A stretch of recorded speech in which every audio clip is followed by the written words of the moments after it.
Yeah, right. Central Hudson. Am I wrestling? Nobody died. Am I wrestling? No, what were they doing? It was, well, it's like my wrestling, trenching. It's been a long time since I did this, not with this computer. You're doing it all I'm gonna get to tell. Is that color chart? But, No. okay, It's a cool color. I believe it's being live streamed. Let me just check to make sure, because I'm not sure which one I'm supposed to mute, so you can actually see if you can hear me talking too. All right, awesome. Phew. Thank you. Your call. It's like a 14-second delay.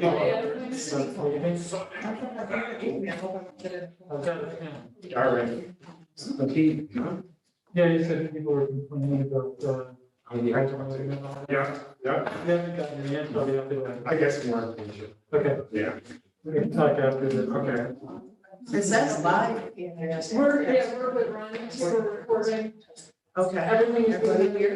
I know Naeem's here, but she's not Ryan's here. here. Michelle's virtual, right? Michelle's the only one who told me she wasn't coming, or was coming virtually. I don't see her though, and Carl didn't tell me either way. But I don't see her. I don't have, I can pull it up on my phone. I don't have an agenda.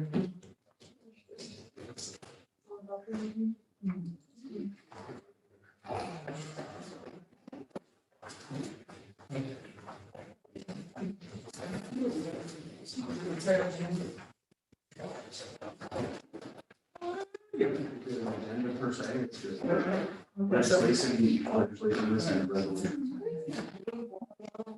Okay. Everybody. Outside. The chair.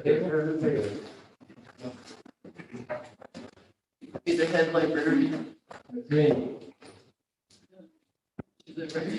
Yeah, I was about to yell out and say, oh no, you don't get my job. I don't want to mark you. He lives right next to Madrid. Oh, well, it's a little library. Okay, we're gonna go ahead and get started. Today is August 1. August 1, we are at our common council caucus meeting. It is 7:02, and we're going to go ahead and open up our caucus. Do you all want to be introduced? We have our older persons here, Michael Berry, Barbara Hill, Ray Scott Childress, Carl Frankel, our council president, Andrea Shout, Tony Davis, Naima Mohammed, Steve Shabbat, our court counsel sitting in with us tonight. And we also have in the Kingston Library, Margie Menard, and Tom, I didn't get your last name, Joe, I'm sorry, Joe. Great, Brayden. great. B. Okay, and with that, we are ready to go ahead and start. Are we, now you guys are here tonight, do you want to make your presentation to us? Yeah, we won't take a long time, but we just wanted to tell you guys what was happening in our coming election. Okay, oh, you're gonna stay right there, or you want? We have a board of just everything that we're gonna show you is up front here. So first, thank you for giving us time. I know you guys have a long meeting ahead of you, and I appreciate that you're giving us a few minutes of it. So just so you know, in 2014, we started working with an architect to create a master plan for renovation of the Kingston Library at 55 Franklin Street. We've been doing discrete pieces of it. We did our children's room, we did our lobby, the amphitheater outside, the perimeter fence. We're now at a point where the next thing we touch is all the things, you know, and a big part of it is the mechanicals, the electrical, the plumbing, all of the mechanicals. So Joe and I are here tonight to sort of walk you through it and talk about the money part of it, because we know that when we send our mailer out at the end of this week, you all are going to start getting questions from your constituents. So we want to make sure you're, you know, a little bit, half a step ahead of them. We've been working on this plan for about 10 years. It's really thought out about how to change the space. in the library to best serve and work with the community. A lot of Q&A sessions were done with the community, various places in the community to kind of help us guide us on how we designed this. But a big part of it is the mechanicals. They were put in basically in the late 70s, and they really have a lot of problems. They're on their last leg. Some of the air conditioning has been switched around along the way, but we're basically putting Band-Aids upon Band-Aids upon Band-Aids on things. The sprinkler system, the heating and air conditioning system mainly. And we also, in the process of doing that, we have to move out of the building and basically gut the interior to handle all that mechanical installation changeover. So we wanted to update the interior, designed it to be a more library that would better function in the way libraries work with communities now, and redo all the mechanicals. And speaking of mechanicals real quick, we are taking our lead from the Kingston Climate Initiative. We're going to put in geothermal heating and air conditioning system. The wells will be in the parking lot or the grounds around it. And part of what we discovered by learning and stuff is we needed to have this big meeting room open to the public past library hours. Because right now it closes at what, 7? 8 o'clock. 8 o'clock. But we had to find a way, because that's what a lot of people were saying, we need a place to meet longer hours later at night for adults that can't get there until after work and do certain things. So we had to find a way to do that. We would open this up, access it, but lock the rest of the library up so people aren't wandering around in the library while these meetings are going on. There were some issues about ADA accessibility also that were behind the ball on. We barely qualified. We're kind of grandfathered in on a lot of that. So this is an addition that we're going to put on. You can see it here also. That has a large elevator and a staircase. The staircase leads to the outside down this ramp, which is what we had to do to make it compliant to code. Because you can't have a staircase that just leads you back and lets you out inside the building in case there's a fire or something like that. It has to lead you out of the building. And then the elevator itself is big enough for a gurney to turn around it, that kind of thing. An elevator we have now is too small for that, can barely do a wheelchair. But should we ever have to have a gurney and get it out, we needed to get an elevator that's big enough for that. On the historical ends of this is not cinder block, by the way. This is a composite material that's going to echo the color and texture of the coinage block on the corners, and a lot of glass.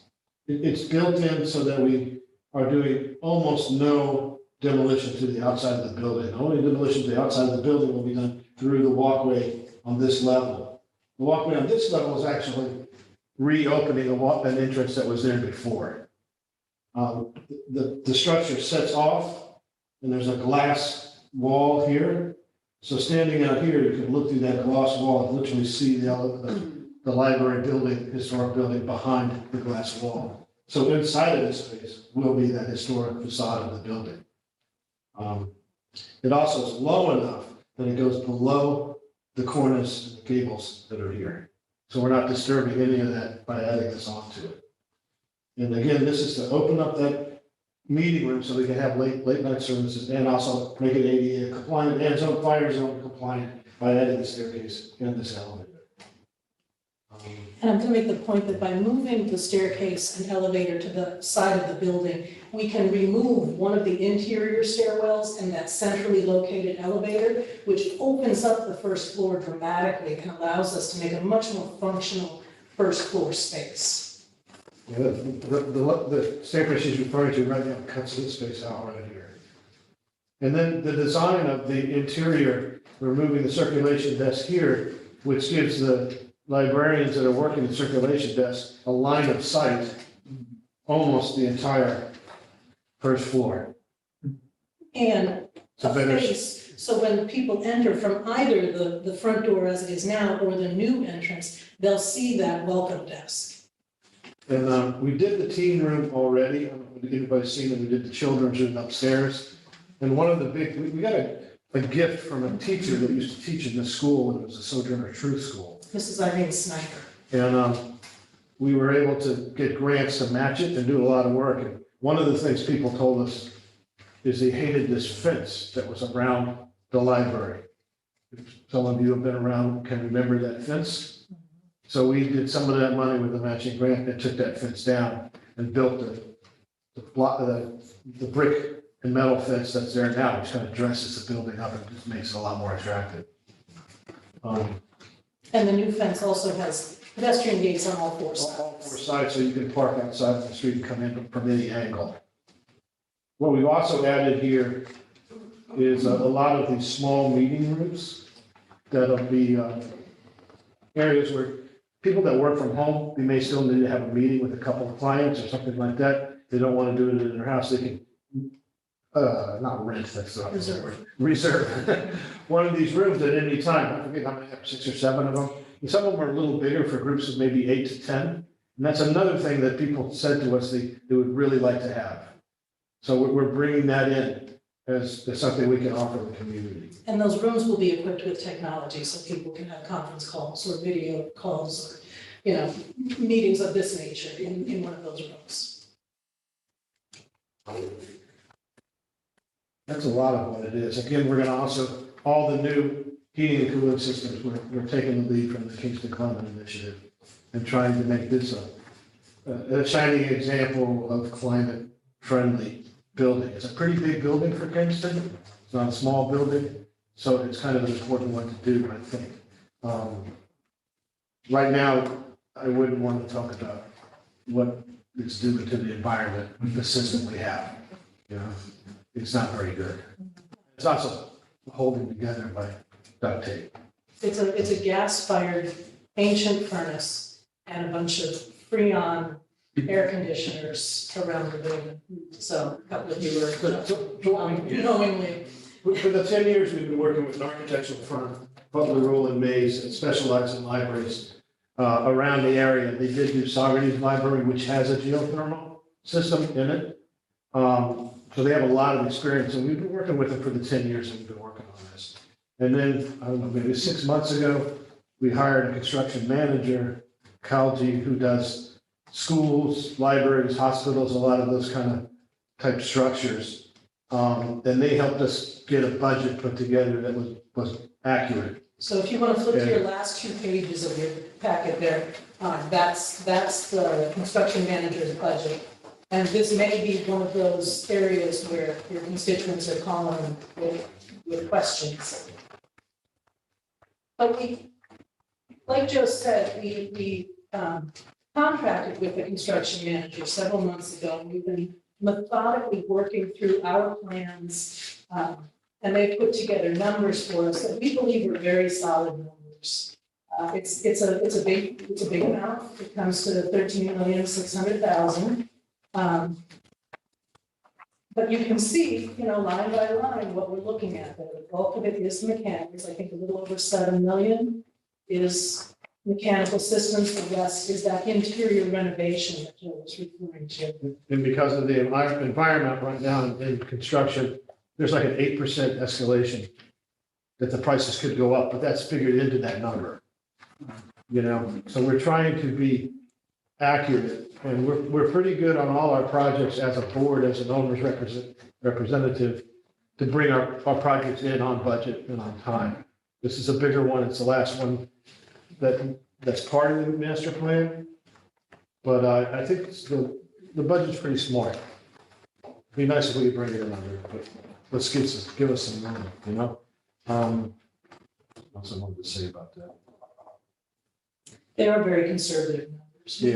We may not end up spending that much, Right. but anyone who's been doing construction these last couple of years, it's the Wild West. But we've been working on this so long, and we've come so far with it, and this last phase, it really is the last phase, because once we go to those mechanicals, once we start opening up the ceilings and really getting at all those pipes and all that ductwork and everything that's in there that has to come out, we've got to move out of the library to do it. There's nothing small left, like the children's room or the teens room or the entranceway or the fence. These projects that were part of the master plan, but we could kind of do them separately, you know? So we did all those now. there's literally nothing else that we can figure out where we could take another small chunk. So we felt like it was time, that's why we went for the construction manager. How long will you be closed, have to be closed? It's gonna take about, once we get the referendum passed, it'll take about a year to get the bid documents and drawings and all that worked out and figured out before we go out to bid. So that's a year. And then after that year is when we would move out, after the bidding process was done. Award, we move out, and then about a year and a half for the project. So the library will be closed for a year and a half? We're gonna find a place to be open. We will find an alternative site. If anybody has a building they'd like to donate, we'd love to talk to you. I wish I did. If you look into budget, there's a line item and a cost, I believe like $700,000 or something like that, to rent a space. That's that's in the budget also. The space would be in Kingston? Oh, yeah, it has to be. Yeah, and ideally as close to our current location as possible, but But we'll probably rely more on our services than our collection. Maybe you have to call in to get a book, or it'll have a smaller collection that'll be out, but we'll still have all our, services up and running, and as much meeting space as we can gather, depending on what space we rent out. Will the library have to be closed for Year and a half, part year and a half, this? How long? a year and a half. It's actually gonna be closed? But we're gonna open a satellite Oh, okay. library during that time period, somewhere in Kingston. Who's carrying the books, you? Yeah, that's been brought up. a couple of months ago, I had a letter from Always, just saying, hey, just a reminder, we do move libraries. Yeah. And I thought, oh, who's gonna talk to you? I don't understand it, because we were kind of keeping it low, it's our thing that we're working on, we're really not talking outside, but somehow that moving company got wind of it, because why else would they send a note and say, hey, we move libraries? But, and then there's downstairs in the basement, we have it is the Friends collection, where we sell books, the Friends sell books out of it, I don't know if you've ever been there, but there's a whole collection down in the basement that also has to come out. And that's a key part of our new elevator will be that it goes to the basement. Right now it doesn't. We only have a rickety metal staircase that goes to the cellar. So that will be great for a number of reasons. And there's a couple of them I'll just mention real fast. Right now, there's a drop ceiling right here and right here in the building. The mechanical's above that drop ceiling. Part of what we're gonna do is remove that drop ceiling. So then at night, when these windows light up, they're gonna light up all the way to this curved top piece, which is the original architect's intent, was these windows to be tall and the building have a really upgoing feel about it. But right now, with these windows dark, it doesn't look that way. That's something I'm excited about. Another thing I'd like to say, we have, as a part of our master plan, going back a ways, we've always been thinking about this. All the windows have been replaced. They're great. The seal is good. And we also take all the water off the building and the parking lot and send it into a rain garden in the corner. So it's absorbed in. So the building's already starting to function as this climate initiative showpiece. And when this is done, it's gonna be probably, I don't know, I don't wanna compete with other buildings in Kingston, but it's really gonna be top of the Are you line. going to go for some sort of green certification, do you think? It would be very challenging to get a green certification, a LEED certification in the building that we're in. It's Not hard LEED. with those really old buildings, Yeah. but we will go take it as far as we can. We're gonna talk about it a lot when it's done. So when might this start again? Be, To direct. Move out. go ahead. it'll be out of commission for like a year and a half. It'll take about a year. The referendum vote is on September 20th. September 20th. The direct mail piece that everybody gets in their mailbox is gonna go out next week. We're gonna contact the papers tomorrow about a press release in this. So after the referendum vote is successful, it'll take about a year to finish the drawings and specifications for the project so we could put it out to bid. Just to do that, because we have conceptual drawings and designs now, but it takes quite a bit of money to really build out all the documents you need to put it out to bid. So that, it would be foolish on our part to spend that kind of money now on that. So once it passes, it takes a year for that, and then it goes out to bid, and then a year and a half to do the project. So we're probably looking at early 2024 to actually start something. No, does this have to go before planning and then get all of the necessary environmental reviews and everything? That'll be part of it. Yeah, it's all gonna be permanent. Yeah. Architects there, so. And so, and that, 2024, you said would probably be the start date for, But people are, it's a big enough project that probably citizens will be talking about it. yeah. That's what we wanted to, you, as much knowledge as we can to hopefully, in a supportive way, you can answer everyone's. It looks like you're gonna have information sessions there. Yeah, The first one is this coming Saturday at 10 a.m. at the library, and then there's another one later in August, and then one September 8th. and we have it, it's up now on the website. There's a lot of information about the project on the website. And as people ask questions, and we find the answers to their questions, we'll be posting some of that too. And so you have the farmer's market this past weekend, is that part of the outreach still? Yeah, we're trying to hit some of those spots that we can meet a lot of people. We want everybody as much as possible to know everything they want to know about this project. We can set up outside the council meeting tomorrow. Is it gonna be a big meeting? No. Foot traffic, come on. Let's see what's going on. So does anyone have questions for us? I really truly don't want to take the I time. just want to have one question. When was the last major project or on this library? So you mean like the mechanicals and When things? was the last major Renovation. renovation to this to the fences? I think, It was the, well, maybe if you consider those major. the exterior, the amphitheater space and the new landscaping that we put in, we did that in 2021. Okay. And prior to that, was there Prior to anything? that was the children's room The fence. and the teen room, All right, some the little fence. pieces. little pieces. Yeah, Okay. but the little pieces like the fence was, what, 200,000? More like 400, I guess. Or 400, numbers come. But you know, a lot of what we But did, yeah, it's a lot of money we've been spending yeah, and managing and bringing in on budget as a board. Because it's kind of our responsibility as the board to be the owner's representative. I also have a construction company, it's my business. So I kind of know what to watch out for a bit, you know. I have to say, I love what you're doing, so easy to be supportive. Good, good. absolutely. So Very easy, it's very easy. The space that you have out there now, is fantastic. The children's room.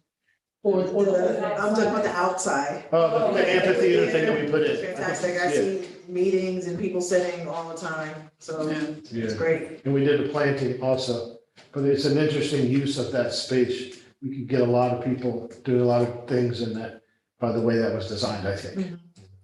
The That's deal true. is that making this more and more, it's a community center is what it is. I don't even, oh yeah, it's a library, but to me, it's like making it and really making it, also having those small rooms, because that way I don't have to go to Panera anymore to like have Yeah, meetings and pretend to buy, and, a lot of us use rough draft outside or, so. And we want you to support Rough Draft. Yeah, we're not in competition. But Where's this the is an coffee? alternative. Where's the coffee bar? You can bring it in with you. We do want it to be a destination point for people to come to. When we did the children's room, if you've seen it, Yeah. it became that, the families started showing up, the kids would be playing, the adults would sit up and watch the kids through the glass. And we saw this kind of happening. And the outside space, to a degree, that's happening there too. The teens room is kind of their own thing. I'm wondering when it closes, if, for the year and a half, like the Kingston Library have like hotspots around the city of like, I don't know, different buildings, and then eventually, because I know I was born and raised in Midtown, I didn't really go to the Kingston Library. It may be something was, around, and once you like open up, I feel like there might be more attraction. It's just an idea. It's Yeah. actually something that I've been thinking about, because we do have a lot of partner organizations throughout the city, the Boys and Girls Club, the YMCA, the YWCA, different places. And it's possible that we might sort of ask to place some staff in different places to provide different services. It's sort of just a hazy idea that I have now, but it makes sense Yeah. if we aren't gonna have our 16,000 square feet to sort of set up embed with our partners while we're making this We happen. might have to get creative. Right now, we have these white boxes on the outside, they're about like shoebox size of the building. And what those are doing, those are kicking free internet. We have free internet in the library and the grounds. So sometimes you'll go out in the morning and you'll see these vans with guys working out of them, using the free Wi-Fi. So these boxes that are on the thing kick out free Wi-Fi 2 blocks in every direction of the library. So it's no longer just the grounds, it goes out 2 blocks. So if you do live in that area, you should be able to get the Wi-Fi out there. And that was supported. I'm so excited. Theoretically, I was gonna say, I don't live there, I'm just hearing that's what happens. Is that what happens? Yep. Okay. So much. So And that was a project that we did with full support from Radio Kingston and the Kingston Equitable Internet Initiative. So they came to us and said, hey, let's do this. So So I always thought that, is that something, if we have to close, can we do a better job of that too, you know? I don't know quite how, or if we would be the one to do that, but that was crossing my mind. That if we're gonna, when the project's going on, nobody's gonna park in the parking lot. It's gonna be a staging ground, it's gonna be fenced in, you know? So that'll be out, they'll still be in that 2 block radius, but that'll be one thing that we'll have to see about how we get our new space, how we can still bring that along, you know? Where is us? How big is your house? Anyway. So, yes. Oh, I said, do you want to give a plug-in for the election? Thank you. I was just gonna say, the vote for this bond, this proposed bond is Tuesday, September 20th, from 10 a.m. to 8 p.m. at Kingston Library. On the same ballot, we'll be asking people to approve the operating tax levy for the 2023 operating year. And we will be electing new trustees to our board. And right now, we have 6 expiring open seats on our board of trustees. So if any of you know anyone who is looking for a way to serve their community in a very friendly, nonpartisan way, Rita herself has served in that capacity in the past, send them our way. We're looking for trustees right now, and all are welcome. But all 6 doesn't mean they're all leaving, it's just they need to get reelected again, some of them. Some. They're not all 6 are walking away. Are some of them walking away though? No, well, there are a couple that, you know, had a kid, this thing, that kind of thing. But a lot of them were young, we've lost a few because they were very young and had housing problems, you know. So that's very real too, I understand that. But we have, there's a few of us that have been here the 10 years working on this thing, you know, that want to see it all the way through. And I've told Joe, we can't go anywhere until we cut the ribbon. Yeah. Well, thank you. Okay. Thank you Any very other much. questions? Great. Good luck. Thank you. And if anyone has, if anyone comes to you with questions you're not comfortable answering, please send them our way. Okay. Thank you. Thank you. Okay. Everyone have a legislation list? All right, so we're going to run through this, and I see Alderwoman Michelle Hirsch just joined us. Hi, Michelle. Hi, I don't know why I didn't get Andrew's link earlier. Oh, well, we're glad you were able to get on. It makes sense. Thank you. Thank you. Okay. All right, legislation list, August 2022, starting with the first resolution, 148. And so a lot of these I see are from finance, so, and since Renee, you may go ahead and take over your day with these resolutions. All right, resolution 148 is for retirement. Due in the community development department, so that's pretty standard. 149 is transfer in arts and cultural affairs. That is money coming from grant funds, so that will be zero impact to the city. Resolution 150 is a transfer in the Health and Wellness Department Again, this is grant funded, so it will be $0 to the city. 151 is to put some air conditioning into Unit 2 of the fire department, in station number 2 rather. We're really clear, I think, these days how important air conditioning is. And these guys have been suffering over there, so important to get that done. 152 has to do with repairs to the masonry at the buildings for Company 1 and Company 2. Some of the bricks, the mortar has decayed, and recent ice storm hastened that rapidly. And so in both places, there's some bricks that are basically just sitting in the walls, and they need to be repointed desperately. Is that $28,000? You said 270. I know that's what it says there. I think that is the number. And then the one, 27.8, it should be. 27, sorry. it's, yeah, it's wrong on it's wrong in one place or the other. What does it say on the committee report? That's the board. Committee report was 27, 28,000 on the committee report? 27,800. Make sure. 27. This is 27,000. Building repairs.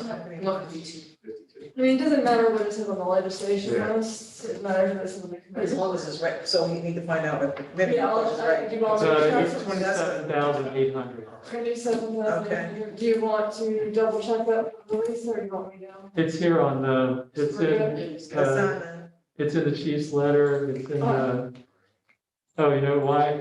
Yeah, no, somebody in the, they added a 0 in Oh, you're right, Rennie, it is in his letter, it says 27,800 to Yeah. use from contingency. So, well, we need to have an investigation because somebody's clearly trying to do it. All right, I think it's cold. That's a huge difference. 153 is the public works. This is an internal transfer, so no public, no financial impact. 154 is also.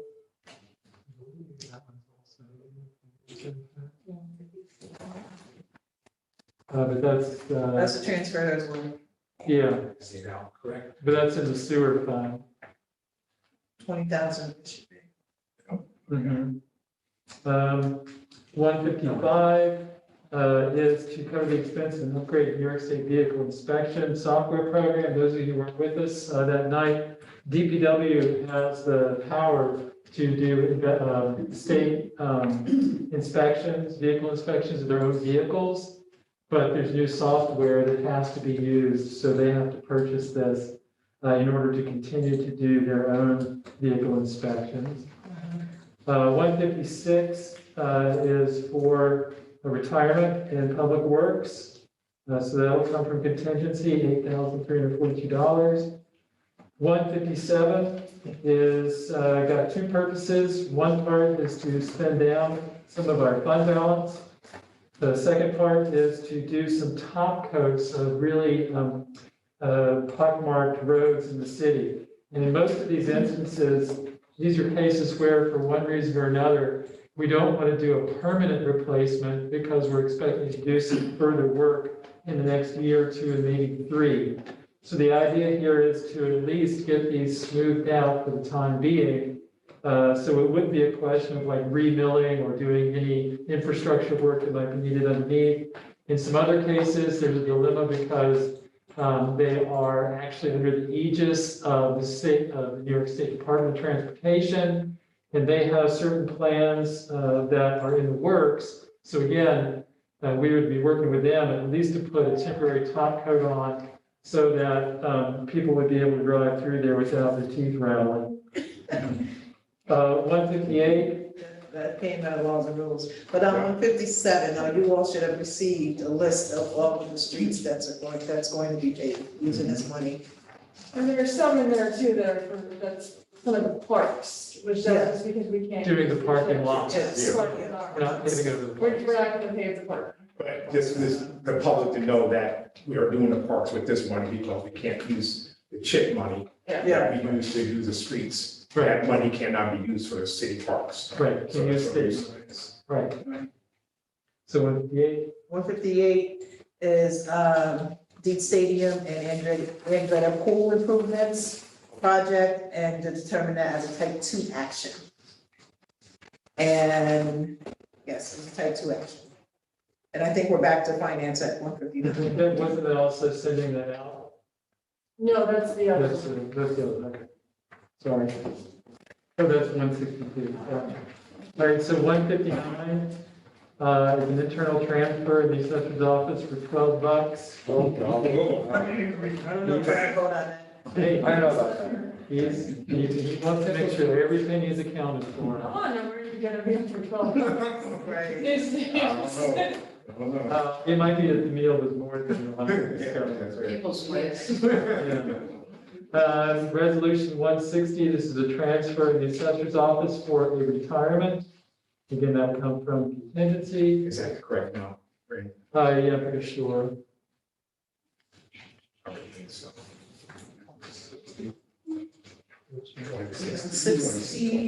20,600. You got it, Rita? Yep. All right. 161, this is requesting a transfer of $46,000 for a vehicle for the assessor's office. The assessor's office has seen their number of required trips increase hugely over the last couple of years. And they currently share a vehicle with engineering. Usually, the assessor's office has their own vehicle, but they've been sharing with engineering and grants and, yeah. So most departments here in City Hall they've been sharing. Right. And so they desperately need a vehicle of their own, so they're asking to buy one through the city's green vehicle purchasing policy. So this would go through a state process too. And so it's $46,000 for that vehicle. And then, yeah, so resolution 162, that's laws and rules, right? 162. Yeah, that has to do with the request was made for a zoning amendment for the Golden Hill Development Project.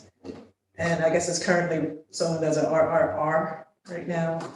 And so that's family residential. And so this is for us to amend that. Well, this specific resolution actually just sends out the request The request to amend. to the Ulster County Planning Board, Kingston Planning Board, and HLPC. They have 30 days to send their comments into us. So that's all that we're doing. We're not saying yes or no to the actual amendment. Rita and I also talked earlier today that one of the rules does have to post a public hearing on the matter too. So there's a couple of things that has to happen before the vote actually takes place. Right. Probably laws and rules in September, we'll consider it. Yep. So this is just following the process. At least we'll be able to send it out on Wednesday if it passes. Thank you. Right, and at that public hearing, I mean, we all don't have to be there, but it'd be nice if the laws and rules committee members would be there. Okay. 163. That's back to finance. So currently the city owns the former Grand Slam restaurant in Midtown. And the issue here is to sell that in essence for $1 to beyond the four walls, the agency, if you will, run by Gregory McCullough, where they collect people's older, gently used goods and then provide them usually for free. Currently, that's run out of his house in Midtown. So the idea is to present here a bona fide place where this project can go on. And this would also allow for the group to move the stuff out of Gregory McCullough's front yard, where it's been a bone of contention with certain folks because of building safety issues. So the idea here is to increase the visibility and the usefulness of the project run by Beyond the Four Walls for this $1. And there would be a reverter clause in this so that beyond the four walls would be responsible for making sure that the building is up to code and that their process, their use of it is up to code as well. Any questions on that? So that's already in the agreement, because I know when Tony and I brought it up in committee, we were talking, we wanted to make sure that all that stuff was in before we voted tomorrow. That would be a question for, So we have, the agreement is not finalized, but the authorization here is requires a reverter clause as discussed, but we don't have a final agreement because it must contain whatever the council approves. So the reverter clause, and in addition, Tony had asked that some kind of language be placed in there where the items would not be stored on the front porch of the building that's being transferred to them. Right. So is there a way that we can put some kind of language like that in here as well? Whatever, absolutely, whatever the council includes in, whatever the council thinks is necessary, Yeah. that's what will have to be in the reverter clause. Okay. Which is just clear. Is there a way that we could see it? I mean, because I know the vote is gonna happen before the contract is ready to go. But so is there can we have some follow-up with that so that we have council just eyes on that, just to make sure? Sure, what would that follow-up consist of? Somebody maybe volunteering to just read through it, just to make sure that what we talked about is on there? Yeah. Oh, yeah, I don't think we have a problem reading it. Probably everybody would like to. Yeah, I would. Yeah. I just didn't want to just volunteer myself like I, well, so. we want to add, because right now, there's nothing with that language in here. There is, section 3 says that a reverter clause be included in the quitclaim deed. So do we want to add something that stipulates that, Strengthen the actual resolution. yeah. So, I mean, I think first and foremost, yes, members of the council can certainly review whatever's drafted, but the ideal way is to do what Alderman Scott was just talking about, to add a bit more clarity to whatever the council is approving. so we could do a motion to suspend the rules tomorrow night, right? And add some language. So folks have things they really want to see in there. Maybe if you could put, we can't discuss it on the Alderman website, email list, but if you could post it, we would have it, and we could talk about it on the floor tomorrow night. You're gonna be able to write that? Yeah. I don't think I see anything fancy, this must be, So I can write it up and then bring it tomorrow? Well, I would say email it to Oh, us, can't email, all right. just so we Yeah, can with see just it. no discussion on it, going back and Gotcha, forth. all right. into, Yeah, so I can imagine somebody might say, oh, what about changing that word for this word? We need to do that on the floor, not in the email. Okay. Okay. All right, anything else on that one? Are we okay with that? Okay, then. that's for, really, this simple for handicap, resolution 164 is handicap parking on Mill Street. And that came from, that was part of the agreement, right, with the, from the planning board, Sue Cahill, that they had to have the handicap parking. Usually when all these come through me, I usually try to go out like a day or so before to look at where these things are located at, and I see no problem, that I speak to. Oh, yeah, I think that, straightforward, there's enough space there in front of 21 O'Neill Street, which used to be the former American Red Cross, I believe, that building. And I believe they're gonna convert that into a restaurant type thing, so that's it, a brewery. And then resolution 165 is handicap parking on Shootfeld Street, and I told you that physical actual tag, it's Kevin, it's ID number. ID numbers. All right, okay, and then resolution 166, adding 20-minute parking on Van Buren Street. And went past there as well, that's by the restaurant, right? Which is right next to Gregory's. Which is right. Right, correct. Yeah, that's tight, so I see I should need some 20-minute parking there, yes. Yeah. Then resolution 167, and always stop at the intersection of Rentham Street and Hinsdale Street. I had a good discussion with the city engineer in regard to this, so we're gonna take this step here and see if that might alleviate some of the traffic concerns over on Rentham Street. That's it. And with that, that's all of them. Thank you. I like it this way. Whenever committee comes out, and whatever meeting it comes out, you all are on. Remember that going forward. Yeah, any questions or comments prior to adjourning? Yes, ma'am. I would like to go into attorney-client session regarding the police commission. Or, more about the police commission report. Okay, motion for that? No, we don't. Okay, Yep, Barbara and I consulted on it. okay. So we don't, So- Michelle needs that. Michelle needs the, Michelle, you have the number? I have that email, yes. Okay, Can we? so if you can call Can we in. exit the meeting and not come back, or should I just pause?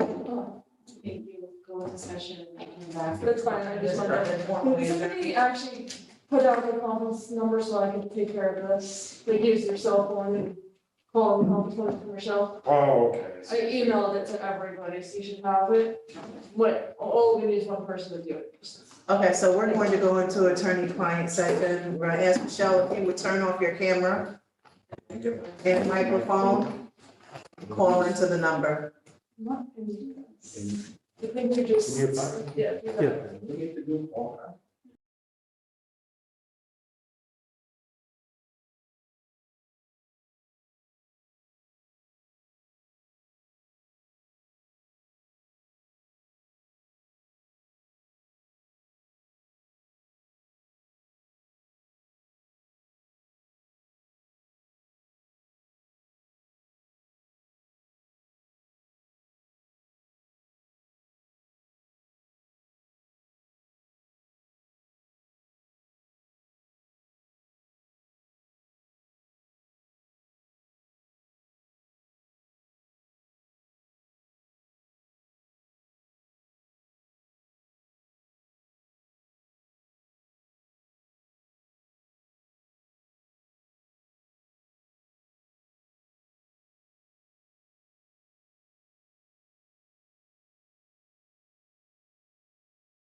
That's the Vegas. thing. Do we need Okay. to mention it all at number 11? Okay, so we have come out of attorney-client session, and we are going to ask one of, we are going to adjourn the meeting. Motion. Second. Second. Oh, we get time. Okay, 8:22, looks like. All right. All right,